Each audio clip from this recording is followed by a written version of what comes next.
Hello, comment tu vas? Ici c'est Lady Sonia, ta Lady, moi je vais bien et j'espère que toi et ta famille vous vous portez extraordinairement bien. Je voudrais juste te faire cette petite capsule de motivation parce qu'il y a une dame qui m'a écrit et elle m'a demandé est-ce que chaque fois qu'il y a rupture, c'est forcément que tu as fait quelque chose? Non.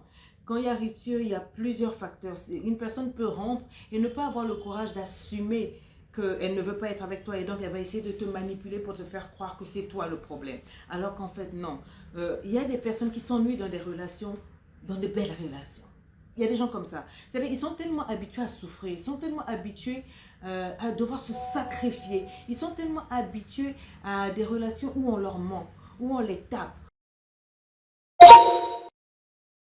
où on les trompe, que quand ils sont dans une relation avec une personne bien, une personne calme, une personne honnête, une personne humble, qui ne crie pas, qui ne manque pas de respect, ces personnes-là s'ennuient. Elles trouvent que c'est bizarre. C'est ce que j'appelle un paradigme, c'est-à-dire il y a un pattern, il y a une maladie en elle. La personne a une vision écorchée et erronée de l'amour. Parce qu'il y a des gens, il faut qu'on les trompe, il faut qu'on leur fasse mal. Quand on les frappe, quand on les trompe, quand on leur fait mal, la personne se retrouve dans la roue de serre. Elle trouve que oui, on lui a toujours dit que aimer c'est souffrir. Elle a toujours vu les femmes souffrir autour d'elle. Donc pour elle c'est normal. Donc même si les gens autour disent non mais toi tu vois pas que c'est pas normal, pour elle c'est normal. Les relations saines, les relations calmes, paisibles, prospères, bonnes là, elle ne connaît pas. Son père a toujours battu sa mère. Ses frères ont toujours trompé leur femme et tout. Donc pour elle, être avec quelqu'un qui ne trompe pas, qui ne bat pas, c'est presque anormal. Donc elle ne peut pas rester tranquille. Elle va chercher des problèmes. Il faut qu'il y ait des intrigues, il faut qu'il y ait du drama. Et s'il n'y a pas d'intrigue, s'il n'y a pas de problèmes, s'il n'y a pas du drama, la go ne va pas rester là. Elle va chercher des problèmes ou elle va aller tromper le monsieur avec quelqu'un qui n'a même pas la valeur de son homme. Ou l'homme va aller ramasser une fille que quand toi-même tu regardes la fille là et tu regardes la fiancée ou la femme de la maison, tu te dis mais qu'est-ce qu'il est parti chercher dehors? Le problème n'a rien à voir avec la femme. Le problème donc n'a rien à voir avec toi. Le problème est dans la personne qui quitte. La personne qui quitte doit être capable d'assumer et te dire pourquoi elle part. Et c'est pour ça que lorsque tu veux te mettre avec une personne, ne te laisse pas embrouiller par la carcasse, la carrure de la personne.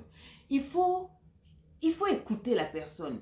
Quand je dis écouter, je ne parle pas des mots. Il faut écouter ses actes. Il faut écouter ses actions. Il faut écouter ses raisonnements. Là, je parle vraiment d'écouter. Il faut écouter ses raisonnements, sa vision des choses. Une personne qui, dès le départ, est très jalouse. Je suis jaloux. Si je t'aime, je suis jaloux. Évidemment, je suis jaloux. Une personne excessivement jalouse doit te démontrer qu'elle manque d'estime d'elle-même.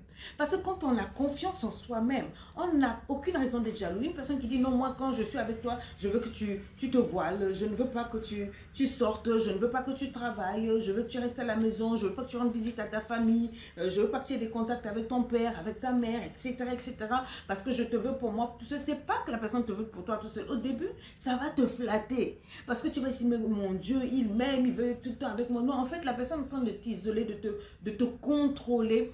Et après, quand tu vas te retrouver complètement isolé, et bien cette personne peut te faire croire que la pluie et le beau temps. Ce que cette personne te dira aura la valeur de parole d'évangile. Donc on doit t'isoler, etc.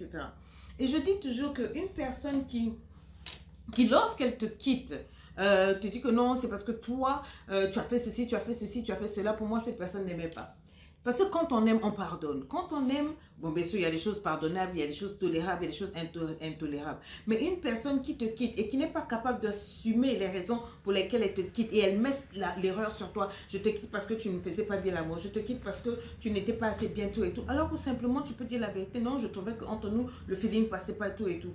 Donc, pour ne pas assumer, elle met ça sur toi. Je trouve que c'est déjà une faille. Si elle ne peut pas te dire, mais qu'elle ne mette pas sur toi le problème. Et il y a des gens, quand on les quitte, elles vont culpabiliser pendant des années, alors qu'en fait, tu es tombé sur un manipulateur qui avait un problème, qui ne savait pas apprécier la relation palpable, la relation paisible que tu lui donnais. Donc, cette personne-là va te mettre ça dessus et toi, tu vas dire, oui, c'est parce que je ne tournais pas bien le gnage la nuit, c'est parce que tu... Non, ma chérie. Si la personne est partie, elle avait ses raisons, ce que tu dois faire, tu dis basta, merci pour les bons moments passés, on passe à autre chose, on clique sur next, tu es devenu une expérience, tu fais partie du passé.